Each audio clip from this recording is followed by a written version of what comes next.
एक बार मेपलवुड के छोटे से शहर में टॉमी नाम का एक जिज्ञासु 8 वर्षीय लड़का रहता था। टॉमी को रोमांच पसंद था और वह अज्ञात की खोज करने का सपना देखता था। एक धूप भरी दोपहर अपने दादा दादी के अटारी में खोजबीन करते समय वह एक पुरानी धूल भरी दूरबीन पर ठोकर खाई। यह किसी भी अन्य दूरबीन की तरह ही लग रही थी, सिवाय इसके किनारे पर अजीब डायल और बटन था।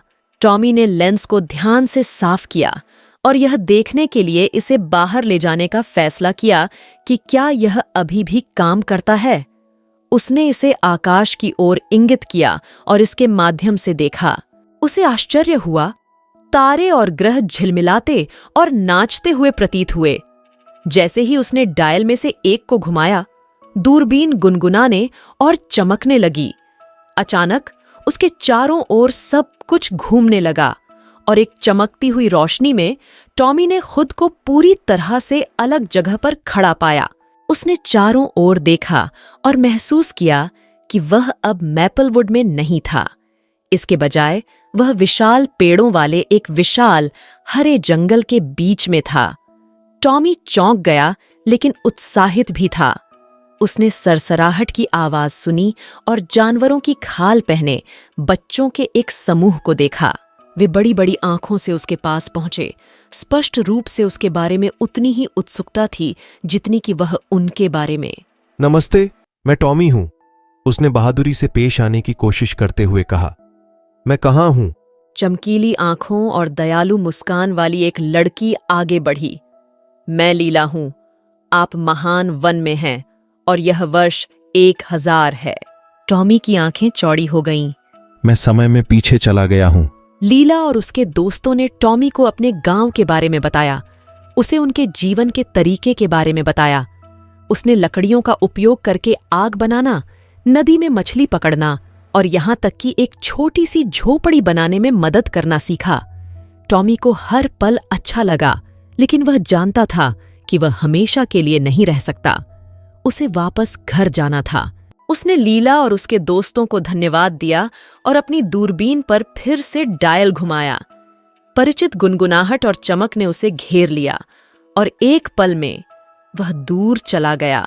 इस बार जब घूमना बंद हुआ तो टॉमी ने खुद को ऊंची, कांच की इमारतों और ऊपर से उड़ती कारों के साथ एक हलचल भरे शहर में पाया।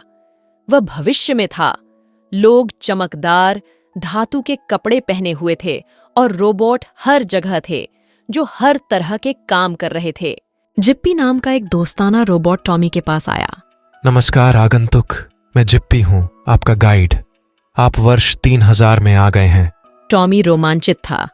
वह एक उड़ने वाली कार में सवार हुआ, एक तैरते हुए स्कूल में गया और कुछ भविष्य के भोजन का भी स्वाद लिया, जिसका हर निवाले के साथ स्वाद बदलता था।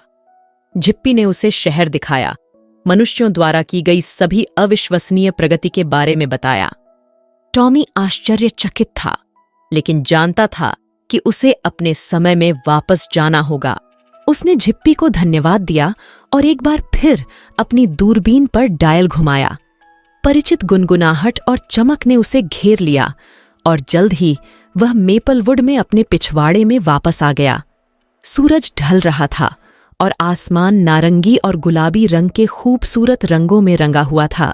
टॉमी अपने माता पिता को अपने अविश्वसनीय साहसिक कार्य के बारे में बताने के लिए अंदर भागा। उन्होंने मुस्कुराते हुए सुना।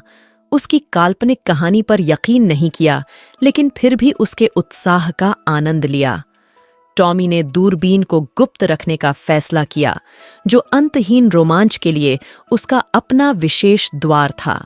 और इसलिए जब भी टॉमी को अलग अलग समय के चमत्कारों का पता लगाना होता, तो वह चुपके से अपने कमरे में चला जाता, जादुई दूरबीन निकालता और समय के माध्यम से एक और अविश्वसनीय यात्रा पर निकल पड़ता। टॉमी और उसकी समय यात्रा दूरबीन के रोमांच की अब भी शुरुआत ही हुई थी।